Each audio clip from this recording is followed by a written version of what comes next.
Hello, Saints Nation. Welcome to another Collegiate League of Legends matchup. This time it's going to be the Conestoga Condors, or Conestoga College, up against our hometown squad, of course, the St. Clair Saints. My name's Dan Banner, also known as Mr. Danner, is joining me for this night of League of Legends. We have Matt Avery. How you doing, Matt?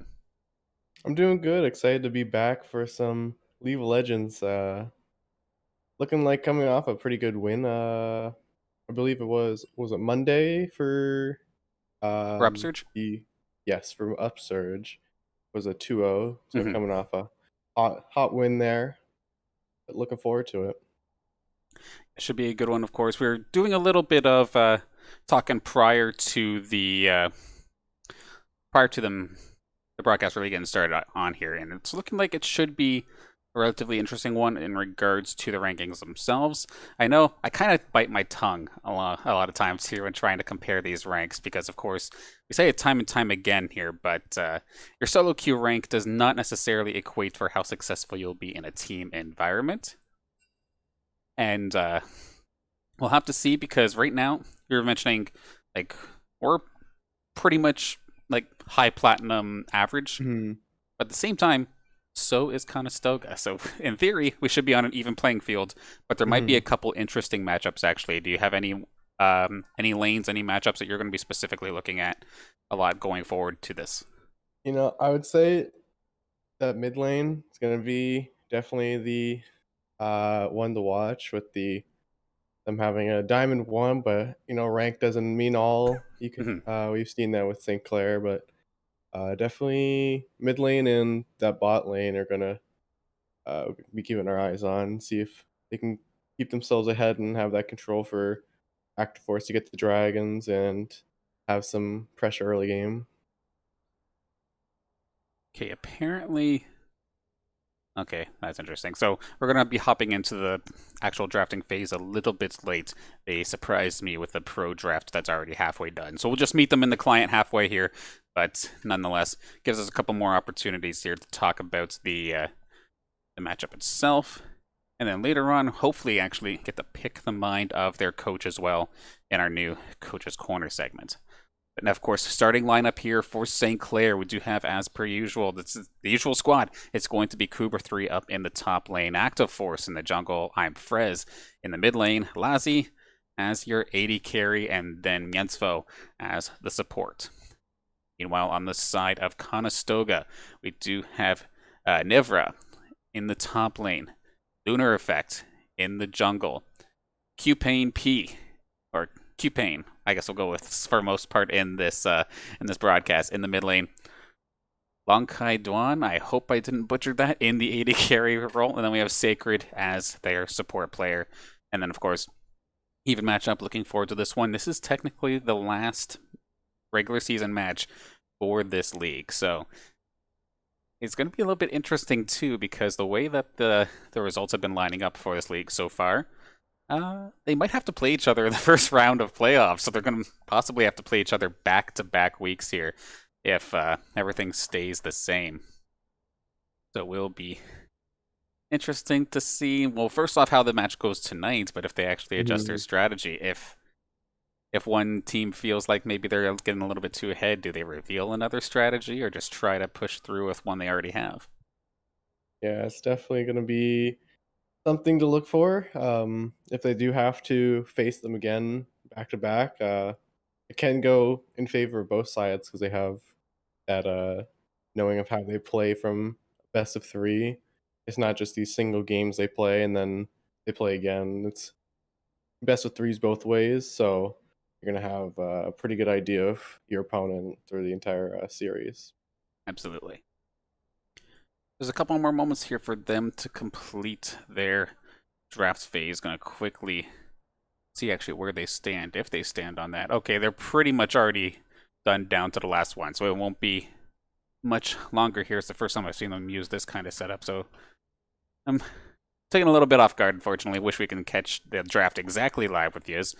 So, in terms of when things were picked, we'll not get to see for game number one. Do apologize for that, but we'll see who locks in what very shortly. Of course, before we do end up hopping into the matchup itself, I do want to give a couple thank yous out there, of course, to St. Clair College Tim Hortons, St. Clair SRC, Zuckelman School of Business and Information Technology, PC Outlet, and St. Clair College Alumni Association for making the St. Clair Saints possible via their sponsorship. Thank you for your support. And of course, big thank you to everybody tuning in already here tonight. Always a pleasure seeing everybody here nice and quick, whether you're here for Conestoga or whether you're here for the hometown squad, here for the Saints. Always a pleasure. The last couple moments before we do hop in. So, trying to think of what we were playing in the last couple of weeks. Are we going to see something similar? If there's anything, if Conestoga was doing their homework in this game, as we do actually hear the pick and bans and client will be happening momentarily, but don't rely on Seraphine, because we've seen that get absolutely destroyed by St. Clair last time they played. So without further ado, let's actually take a look and hop into the first pick and bans for tonight. Yeah, it's going to be some basic bans here with the Nivea Olaf going off for the side of Conestoga, and as I was mentioning before the game, that Katarina for Q-Pain there, looking like a little target ban. You're saying he basically one-tricked that champ and ranks play or something, right? Yeah, from the looks of it, looked like he was one-tricking the Katarina, but definitely they don't want to go through with that, so they're going to go for the Katarina, Udyr, and Thresh bans, and Conestoga is going to finish their ban phase off with the Samira. And of course, first pick, maybe a little bit... Okay, yeah, they're just going to go top-down, of course, because they had their picks and bans actually in a different area. And we've been had. So let's hop on over again one more time to us as they figure that out. Unfortunately, a little bit of shenaniganery to get things started off in this matchup. Let's do this again, why don't we? Back and forth, baiting me here with the way this game is going. I guess somebody quickly lagged out, so... Again, bans, we kind of know what's going on, so we're going to see Nevra going to be picking up the Volley Bear in the top lane. I wonder what Kubra has selected to go up against that. Of course, like I said before, it isn't, since they did their draft on a different platform, we will not exactly see the order in which they pick things, what they prioritized. So we're going to have to make do with what we can here for now. Oh. It was the Aatrox, actually. Okay, so the Volley Bear was a mistake then. Okay, so Aatrox here for Nevra, and then Kubra. Okay, he's going to be on Shen duty today.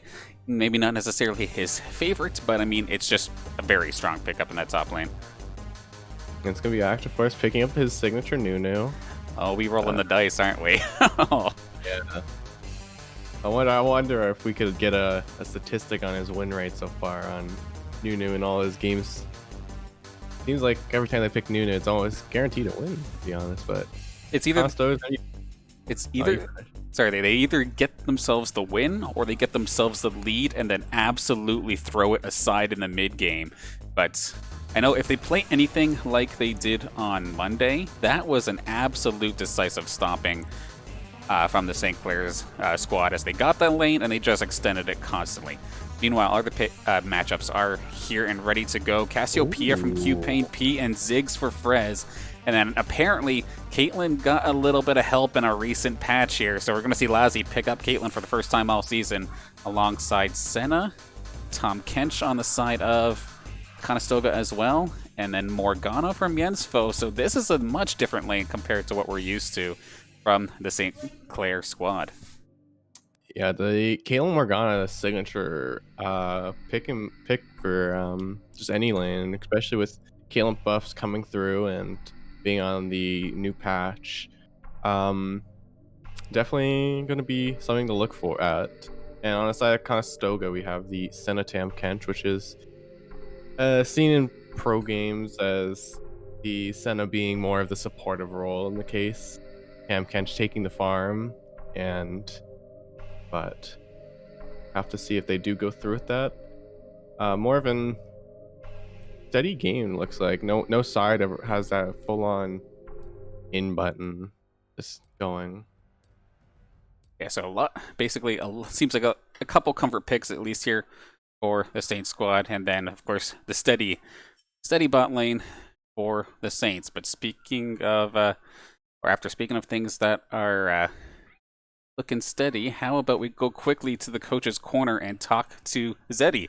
Zeddy, are you with us? Hello. Hey, welcome. First time we're trying this out here for the coach's corner. But so you got themselves the draft here this time by. So you have Cooper on the Shen duty to start things off as well, and then maybe you can go into a little bit detail about why we're seeing Caitlin Morgana. I know Matt was just kind of talking about it a little bit too. Apparently, like she's not buffed yet, but getting there. What are we looking at? Right. So this Caitlin Morgana lane, it was really a player-inspired draft this time. Not gonna lie. Okay, As soon as they picked the Senna, our ADC really felt that the Caitlin was a good response to it. It's a good range matchup. You're outranging Senna early, so you can kind of subvert some of the pressure she provides with her passive range. And then Morgana is just always 9 times out of 10, it's the logical follow up to Caitlyn because if you can stick the Dark Binding, you have basically permanent CC. You can take someone down from 100 to 0, basically one straight combo. It's a really dominant level 2 power spike in that lane. Even at level 1, it has kill pressure. So it's just a really hand in hand kind of solid double pick. Not to mention, Morgana makes your bot lane really safe. Like the champion has a lot of obvious weaknesses, but what she provides is really strong kind of safety utility to your AD carry, and she can be used quite aggressively as well. She plays a very early tempo game as well. Like you're usually going into a Zonya's Hourglass first item, and that's kind of where you power spike right right. on one item with support. So when you're playing with a Nunu, this is a draft that really accelerates the pace of the game and could theoretically, with a strong enough lead, close out in like 17 minutes if piloted and played appropriately. Top lane, we kind of sacked our top lane a little bit by taking the Shen, but we did that intentionally by wanting to devote 100% of our resources into bot lane. So mid lane should always have priority. It's a Ziggs versus Cassiopeia lane. You're always out pushing. Jungle Right. is a Nunu, always out ganking, right? Bot lane is just winning lane naturally. So you're attracting jungle pressure down to the bottom side. Shen actually has a decent matchup into the Aatrox 1-for-1. So you have this kind of composition that has this really natural ebb and flow through the bottom lane. It should have really easy dragon controls from red side. And by 2 Drakes, you should be able to tempo through their bottom side jungle and just clear everything out. And that's really what we're hoping to do here is just play through our bottom lane. Are you a little bit worried? I know you've mentioned before that like Active Force is new. It's either like you absolutely snowball like crazy, or you kind of crash and burn. Are you a little bit worried of maybe some possible counter gank plays coming out here from the Conestoga Condors, or you think it's relatively safe? I mean, it really comes down to execution at the end of the day, right? How does the enemy team respond to your strategy? And how does your strategy carry you through the game? That being said, I mean, Active Force is really confident on the Nunu, and we've seen him have a lot of incredible performances this season already. And a lot of those games where there is underperformance, it's usually from a communication error that occurs with the team and not necessarily mechanics or individual mishaps there as well. So the champion is not something that causes me discomfort. Where I'm a little concerned obviously is just waiting for to see how this team actually executes on their strategy because this draft is definitely on a timer. You really need to close out the game or at least give yourself enough of a lead within a certain period of time before the game runs away from you. Gotcha. Let's see. Matt, you think of any final questions here for Zeddy before we get ready to hop into game number one? I think this is the first game actually a long time that Kaisa wasn't banned or picked in the entire True. draft. Were they Yeah. I wanted to Um, get a thoughts behind that. Well, the Kaisa lane into Senna is a little rough because Senna outranges you really, really well, and she can poke you out early enough before you can actually get your engage online. I love the Kaisa pick personally, but this time, like I said, again, we wanted to try something with the Caitlyn. So it didn't really happen for us. And obviously, with them first picking the Senna, they kind of limited themselves in their ability to lock in the Kaisa as well. That being said, it's one of my favorite champions. It's definitely one of the leaders of this patch and most of the previous patches as well. So it's definitely something a pick we're keeping our eyes on for games 2 and 3, if there is a game 3. Gotcha. Of course. Zeddy, big thank you. We're about to hop into game number one momentarily, so we'll let you go for now, and we'll hear back from you after the draft for game number two. Thank you for providing your insight with us tonight. Thanks for having me. My pleasure. Back to us for just the briefest of seconds here as we get ready to hop into the game right around the corner. And it's interesting to note how, I guess, the Saints are on a bit of a timer, as Zeddy put it. Because looking at like Q-Pain on the side of Conestoga, as soon as I see a Cassiopeia, I assume like, oh god, late game, like super hyperscaler. This could be a little bit scary. Yeah, it's on a really big timer for the side of Conestoga. If they have their, it's kind of a mix. They're playing that they have some early scaling, but they also have some late scaling. And the same with St. Clair. They really have that Caitlyn who just passively scales up over time and just gets bigger and bigger. And Right.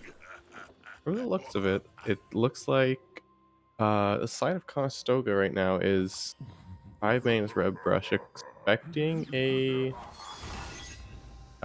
invade from the side of St. Clair, but won't be the case, and it's gonna be everyone just backing off in the end. We're going to keep the peace here for now, it seems. And of course, one extra thing added to the broadcast here today. We actually are going to be turning on the objective timers tonight. They're right above the mini-map. So everything from the blue buff to the Rift Herald to Baron Asher, you'll know exactly the second that objective spawns. Yeah, it's gonna be something to look out for around that. I believe it's 7:15, 7:30 mark. All the teams starting to shove their or bot lane starting to shove their lanes out and pressure to rotate on that Herald, but only time will tell if it's going to be it. And like I was saying in that champ select, it's going to be the support of Senna at the in the end. So it's going to be I'm gonna call him LKD with the support item and Sacred taking that D shield. And it's going to be a level 1 gank here from Active Force. And he connects a snowball onto Q-Pain, and they're going to actually get the kill with the flash. First blood going aside St. Clair. A beautiful roam. I feel like Q-Pain might have just had to flash right away, just accept that he lost his flash and then move on forward to not to lose that one. But waited a little bit too long, and now really going to get punished here. That first kill going over to Active Force's Nunu, and oh dear, the Yeti got first blood. That's going to be terrifying for the side of Conestoga College. Yeah, it seems like the Q-Pain was really trying to... Ooh, that was unfortunate from LKD. It seemed like Q-Pain was really trying to burn out this cast flash, but you know, it's gonna be Rez just going down in the end here. Not gonna burn any summoners. Just he was dead, but unfortunate overextension there. Yeah, I see what he was going for. He was kind of waiting for the Hecarim to charge on forward, then use his satchel charge to fly him away, so that that Lunar Effect would have pushed him into his own turret. But Lunar Effect just not going to fall for that. And actually, Frez already back here. Lunar Effect taking a battle in the mid lane as well. Continuous back and forth action here down bot as well. And we did see a pretty close to the 100-0 combo that Lassie and Mansfield could pull on this Conestoga bot lane. Thankfully for Conestoga, it was Tom Kench that got caught. And I mean, the Kench is rather beefy, so he won't be able to completely one-shot them. But you see, as soon as Monkaidan there gets caught in the Caitlyn trap, instantly, like, quarter HP chunked down. Yeah, it's going to be a pretty rough lane for the side of Conestoga from level 1. Not going to really get much done in this lane until that Senna starts gaining those passive stacks in range. And One CS. Yeah, all the CS will be going onto the Tam Kench here just because of the support item and how this lane works. Okay. But yeah, it's a bit rough for her, as I don't know how many stacks she currently has, but she won't get any big range or anything until she gets that 20 mark. Back and forth here up in the top lane. Right now, Nevra is just going to be able to constantly batter poor Kubra. But like we were talking with Coach Zeddy about a little bit early, they did kind of intentionally pick a rough lane here for Kubra, just for some of the, I guess, the late game possibilities, the extra support after the fact, so they can focus elsewhere.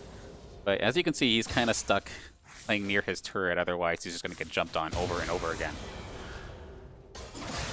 Yeah, it's just has to really be careful, because if he pushes up I don't think he's ever gonna get the real chance to push up against this Aatrox. He's just slow pushing the lane, just has this range advantage on him. So it's gonna be a regank mid lane for us having to burn that flash, and saving his life for that. Yeah. It'll be a flashless Ziggs for the next 5 minutes. Yeah, at least he did it early, and he also didn't have a whole heck of a lot of mana left in the tank either, so he probably couldn't pull out the satchel charge even if he wanted to. So I'm glad that he just accepted the fact, like, okay, I'm getting dove, I better flash aside. Otherwise, I would have been absolutely toast. But, of course, a flashless Ziggs is a very squishy and tasty target. Yeah, he does still have that satchel charge to get out, but he has to have a really good timing on that to be able to get out. This could be a little bit scary here. Mienzfo going for a ward more than likely, actually just walking right up to Lunar Effect, but they're just going to pass each other and call it day. The Binding not going to find its target, so Active Force and Frez won't be able to dive on it this time by. But Lassie is making the way up, and they're probably going for a very quick dragon. Yeah, it's going to be a pretty free dragon 1 minute after it spawns. The bot lane just perma shoved in, and them spotting that Hecarim there and forcing him off just pretty much gives full control over the drag.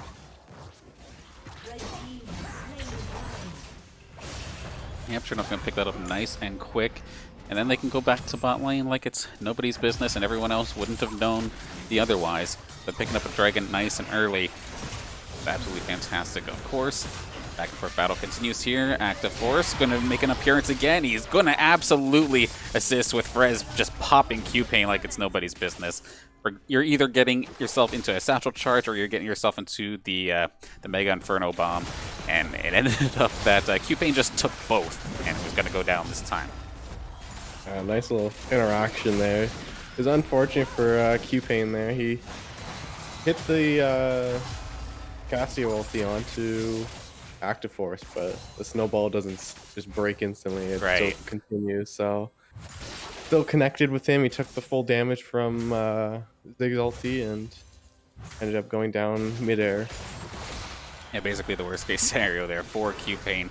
Already down 2. We do see a dive actually here onto Kubra, and the ult is going to come out here from Lunar Effect just to make sure that no one got taunted underneath the turret. Going to pop Kubra before he has any sort of chance to answer. It was really unfortunate there. Kubra tried to taunt out of the Aatrox W, but just got caught midair. But it's going to be Active Force fighting Lunar. Lunar not having any mana to actually continue this. It's just going to be 100-0. Active Force getting his second kill of the game with Kubra on top of it. Just maybe Honkai going down. Oh, hello, Q-Pain. Casio roaming down. Lazi in a really bad spot. Mienzfo trying to tank up as much as he can, but it's just going to be Lazi going down. Mienzfo having to run away. May have to burn his flash, but he actually just may go down instead to the Cassiopeia. Q-Pain pick up a double kill on a great roam.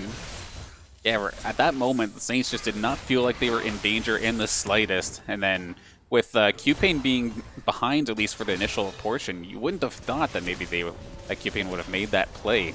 But solid enough. Lassie was already rather hurt. Mienzfo, I mean, as long as you dodge the binding, you're pretty much good to go for early game Morgana. So, gonna get themselves 2 kills off of that play.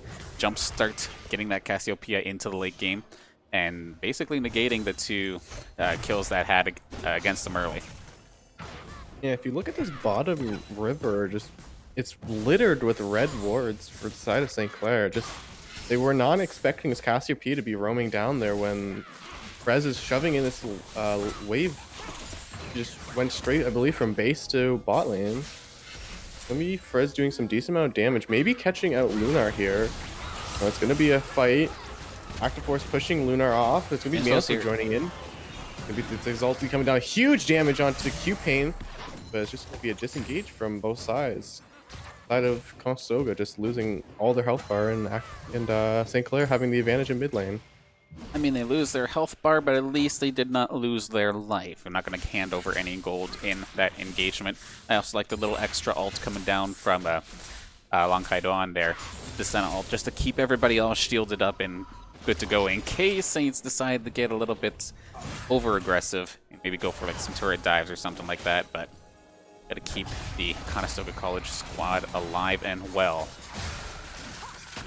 Yeah, if you saw there, the mid-tier turret's actually on its almost its last plate now. Fresh shoving in his lane. He's going to put it down to one plate. And actually, it's most likely going to go down here because of his satchel charge. There it goes. Yeah, his first tower going down 10 minutes into the game from Frez, my mistake.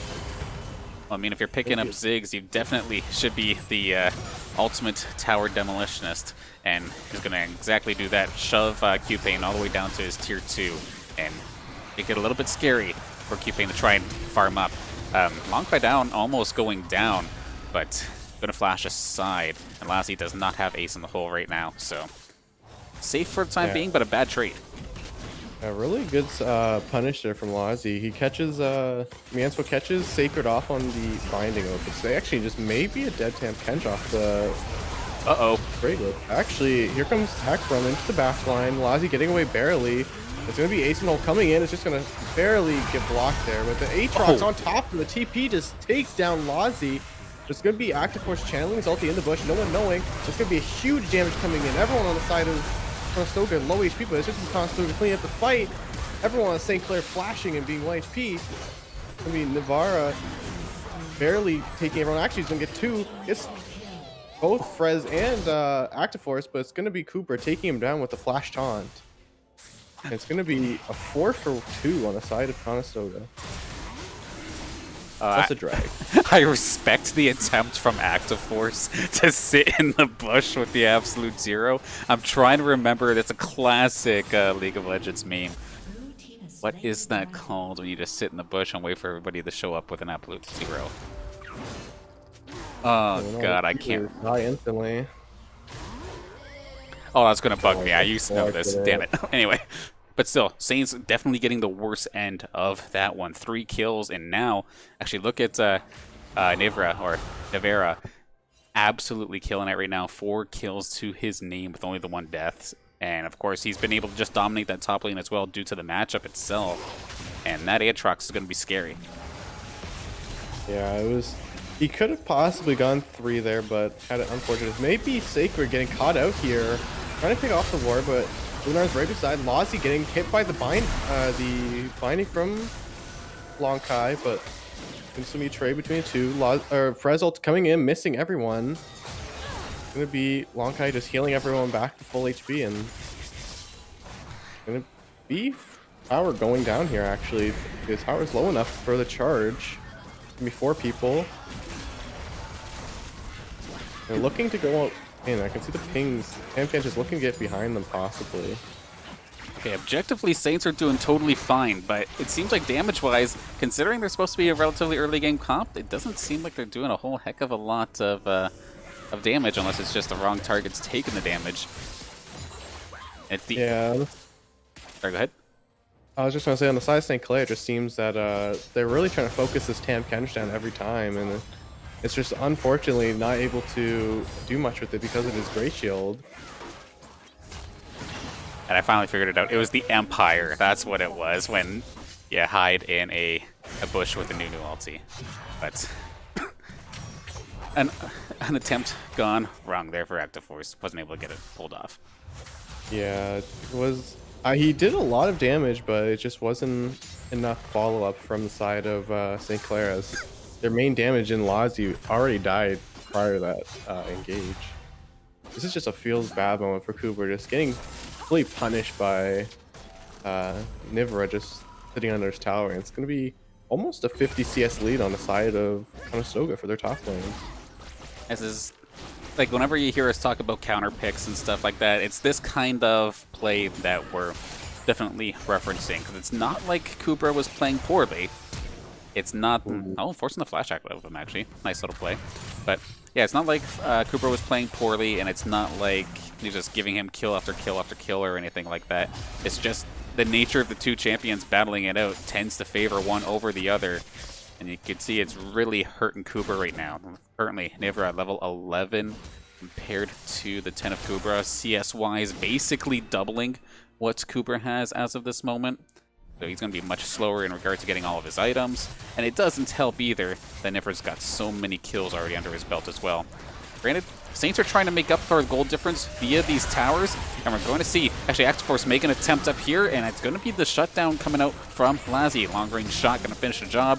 And then Frez made his way up here as well, just to make sure that tower goes down. Actiforce with a bit of an awkward pathing, however, with with 4 of his members, or 3 of his members going one way and him going the other. Could have gotten jumped on, but not going to be the case. Rift Herald is going to be the next thing on the menu for them here. And they've been able to hang on and get themselves a bit of a gold lead, but it's a lot of due to like objective plays, specifically like getting towers, getting dragons, and maybe a couple kills under their belt. But eventually you're going to run out of towers to kill, and I feel like that's when it's going to go a little bit downhill if they don't get themselves even more of a lead. Yeah, objectively, St. Clair's doing really good. They've gotten all 3 outer towers and have maintained themselves a 2k gold lead still over top of Conestoga, despite going down twice in these fights that they've been pulling out bot lane. Picking up the Rift Herald there, they're probably going to look to try and open up mid here with it in the next 38 seconds when the Cloud Drake spawns.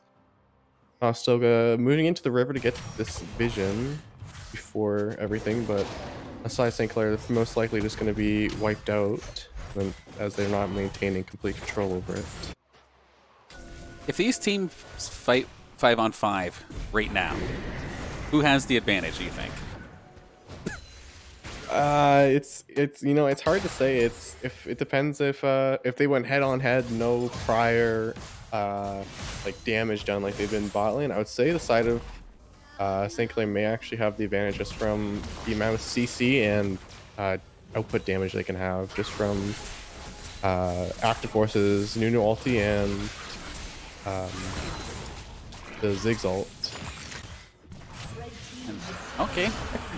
It's actually just going to be Conestoga giving the drag away for free. It seemed like Mianso was just holding off Lunar on the side on Tribush there just by himself. And they just couldn't contest it. They gave so much respect to that Rift Herald.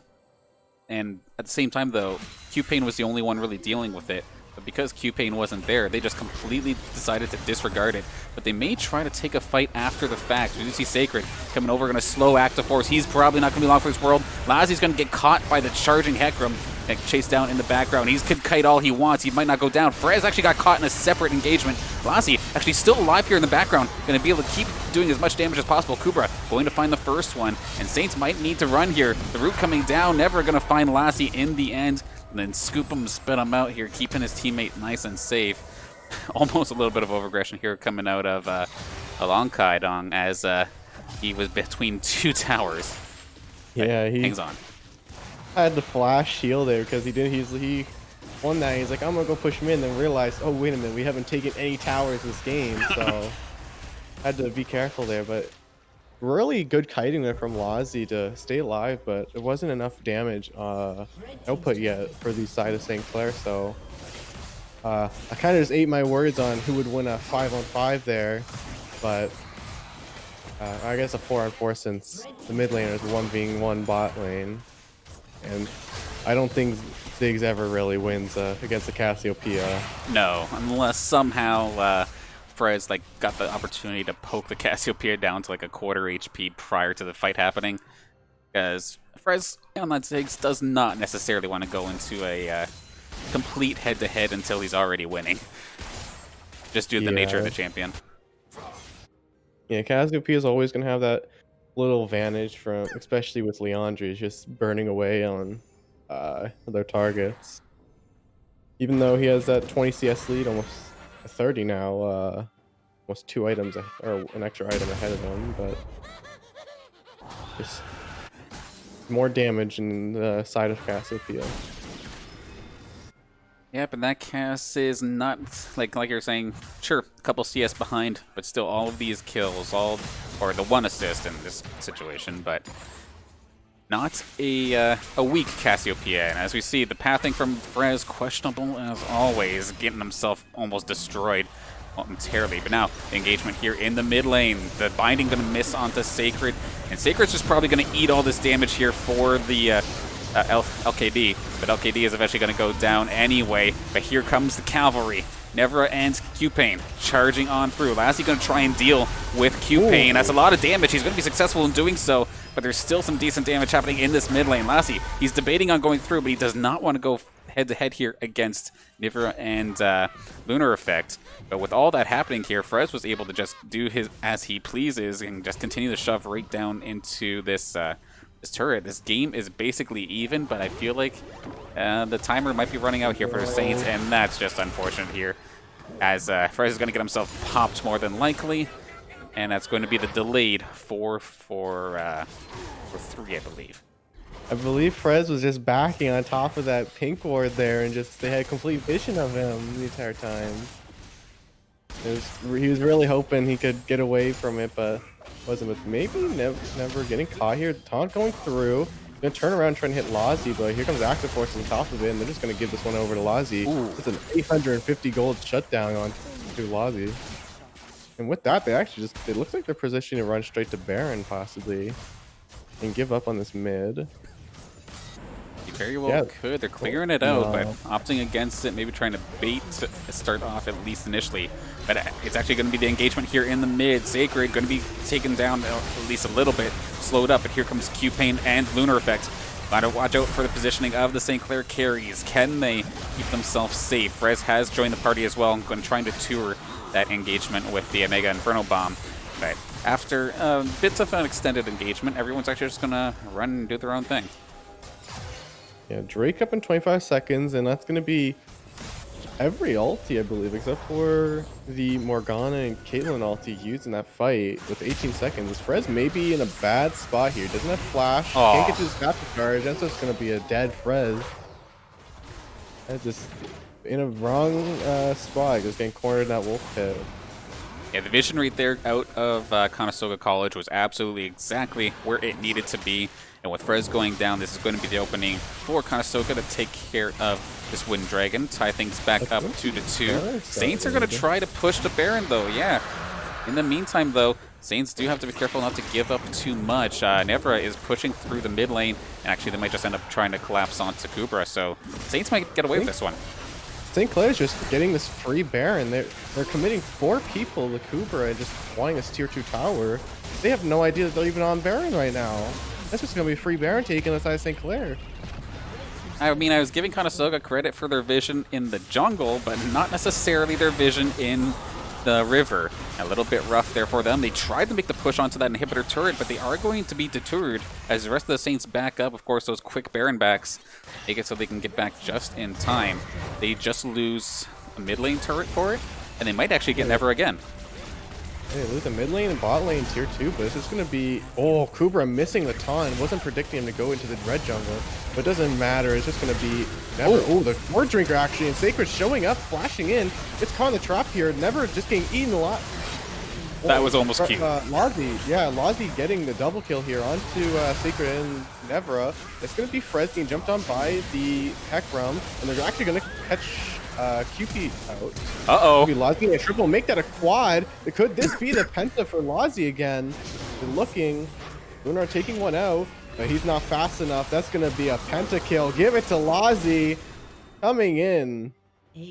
Second penta of the season going to Lazi, as it's just able to take everybody down one at a time, and Active Force just basically putting that final kill on a platter there for him. So now Lazi, who's been having a relatively strong first game here so far, is just absolutely disgusting, picking up these bounties, picking up the pentakill. So much gold in the pocket, and this mid turret is going to get popped as well. He got the satchel charge there for Frez to take that last little bit of extra damage, and that is huge for St. Clair and huge for Lazi. Yeah, really good kiting in the Lazi there, getting not completely just dumpstered by this Aatrox when he was board drinking half their entire team's HP bars, but coming in really clutch, save that team fight, and for the entire game actually until now, it's been an even game in gold. St. Clair is always down in kills by 2 or 3, but they were staying dead even in gold, and now they've taken almost a 3k gold lead, so I believe 2700 roughly. Yeah, but you could see there how strong in that last fight, how strong Nevra was as well. Basically 4 or 5 members of St. Clair all on top of him, and he was doing so much damage and then being able to keep himself alive as well for at least a little bit. It wasn't until they finally like stunned him up or something that they were able to shut him down. But by that time, the rest of the Conestoga's college squad was there ready to fight. Unfortunately for Conestoga, something didn't go their way. I don't know if they clumped up in the jungle a little bit too much to the point where Frez was just doing so much AoE damage it wasn't even funny, or what, and it just set up Lazi to go pop off. But even though the Penta happened and Lazi may be fed, that is still a rather immobile Caitlyn. And Yeah. I'm still not getting too excited, or not excited, obviously getting excited, but not feeling too comfortable if I'm the Saints right now as Lunar gets jumped on. Yeah, it's going to be Lunar just getting caught out once again. And he may go down. Oh, he's going to burn the Heca multi. It's going to be Ace in the Hole coming through, putting him down to about 200 HP, but popping these Sterix and will go down with, and that's going to be 3 ultis on the side of St. Clair actually. The next minute with about next 60 seconds for drag spawning. Key thing to know is that Lazi did pick up a GA on his last back, so if he does get jumped on, he does have that to keep him alive, but it's a matter of how much his team can do if he goes into it. Yeah, seeing the Ace in the Hole come out there from Lazi. He's fed, but he wasn't that fed. Could not take down Lunar in that engagement. Bit of a wet noodle fight down here in the bot lane, and here comes Never actually. Stand United going to be right on top of Lazi. Where's Kubra? Has arrived. Lunar really him and Han trying to figure out which way he wants to go, but he is going to eventually get out of dodge. Saints are going to try and chase him to the river, but in the meantime, they have to be careful as the top lane is getting shoved in here. Lots of damage, though, going on to Long Kaidan as the Mega Inferno Bomb does some massive damage to him. Yeah, poor Lazi there tried to E over the wall, but couldn't do it, so it looks like Never is just going to get away and just kind of gave up for it. But, yeah, side of Conestoga taking that top tower, leaving Frez to do it by himself, but break started by the side of St. Clair. Lunar around, but it doesn't. Oh, he's actually going to go in, but it's going to be active for getting a steal, or secure, my mistake. It's going to be Lazi getting jumped on again. Lunar taking a lot of damage, getting eaten up by Sacred. It's going to be Never in the middle. Frez taking him down. It's going to be Sacred going down as well to Lazi, hitting a massive catch of field, but it's not enough with the bomb coming through from Frez's Ziggs. It's going to be a massive amount of damage going on to Long Kai. It's going to be a 3 for nothing. Baron coming up in 44 seconds for St. Clair. That was going to be freeing him. That was almost scary. Saints kind of grouped up for a second there, and Q-Pain was able to go off for at least a moment, but could not keep it going. Did get jumped on himself. And anytime you see Lazi flash on forward or use the net to go forward, it is definitely a sign of confidence, because you definitely need to hang on to that in case you get jumped on. But nonetheless, Saints going to be able to push on forward. They do get this middle inhibitor. And uh-oh, the Kench is popping up. What's he trying to think about here? Maybe just saying hello as the Saints exit the base, and everyone's going to be A-OK, Baron in 5. Yeah, I think it was just more of a pressure ulti to keep them out. St. Clair. Ooh! Got him! Yeah, if you... Frez with his last bit of mana, I think he just had enough for that, and Long Kai wasn't expecting it. It's going to be 40 seconds, no Senna healing your team back up, and give us, with St. Clair resetting here, it's going to give Conestoga the chance to clear out some vision around in their blue jungle. And Lazi picking up that BF sword for his final item, most likely either going to be an IE or a Bloodthirster. It's going to be...